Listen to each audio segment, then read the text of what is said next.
بسم اللہ الرحمن الرحیم۔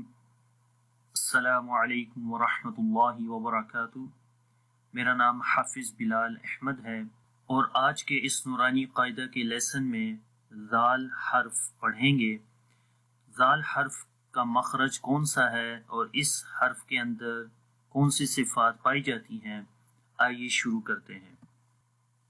ذال حرف پڑھنے سے پہلے اس کا مخرج جان لیتے ہیں۔ ذال زبان کی نوک کو جب ثنایا علیہ کے کناروں پر لگائیں گے تو ذال پڑھا جاتا ہے۔ اس کی آواز نرمی کے ساتھ پڑھی جاتی ہے، سافٹنس ہوتی ہے۔ تو سا حرف بھی یہاں سے پڑھا جاتا ہے، ذال اور ظا۔ جب زبان کی نوک کو ثنایا علیہ کے کناروں پر لگاتے ہیں تو یہ تین حروف ادا ہوتے ہیں۔ سا ہم پڑھ چکے ہیں اور آج ذال ہے۔ ذال بھی اسی جگہ سے پڑھا جاتا ہے جہاں سے سا اور وا پڑھا جائے گا۔ تو آئیے اس کی پریکٹس کرتے ہیں۔ آپ نے میرے ساتھ ریپیٹ کرنا ہے، ذال۔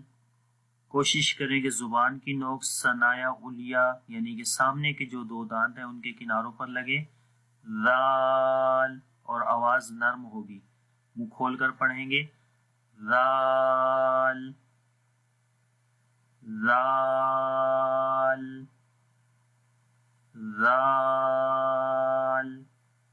اب زبر زیر کے ساتھ اس کی پریکٹس کرتے ہیں، ذال زبر ذا، ذال زیر ذی، ذال پیش ذو، ذا ذی ذو، ذا ذی ذو۔ تو یہ تو ذال حرف کا مخرج تھا۔ اب ہم اس کی صفات پڑھتے ہیں۔ ذال حرف کے اندر جو پہلی صفت ہے وہ صفت جہر ہے، اور صفت جہر کے اندر ہم سانس بند کر دیتے ہیں۔ تو جب ذال پڑھیں گے تو سانس بند ہو جائے گا، سانس جاری نہیں رہے گا۔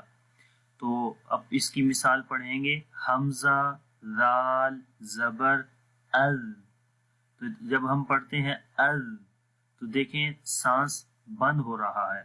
اور اس کے بعد رخاوت کی صفت دوسری، رخاوت کے اندر ہوتا ہے کہ ہم مخرج کے اندر آواز کو جاری رکھتے ہیں۔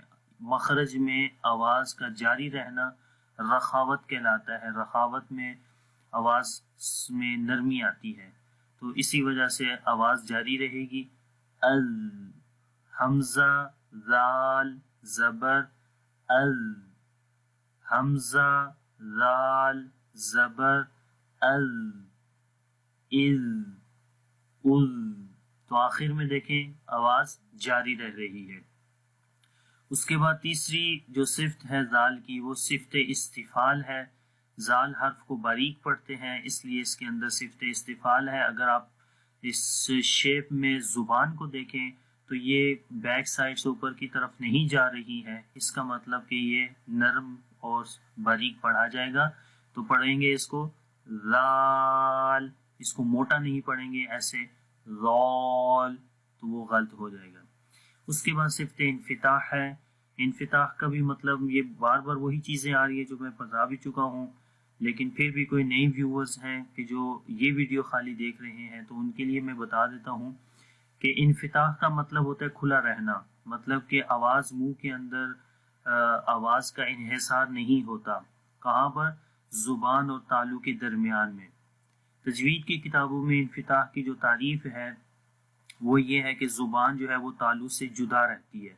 تو زبان تالو سے جدا رہنے کا مطلب یہ ہوا کہ اس کی آواز کا جو انحصار ہے وہ ان دونوں کے درمیان میں نہیں ہوتا، بلکہ جب ہم اس کو پڑھتے ہیں تو وہ آواز آسانی سے باہر نکل جاتی ہے۔ تو اس لیے یہ حرف صفت انفتاح رکھتا ہے۔ اور آخر میں اس کے اندر صفت اسمات ہے کہ جس میں ہم ذال حرف کو مضبوطی سے اس کے مخرج میں پڑھتے ہیں، اذ اذ ذال۔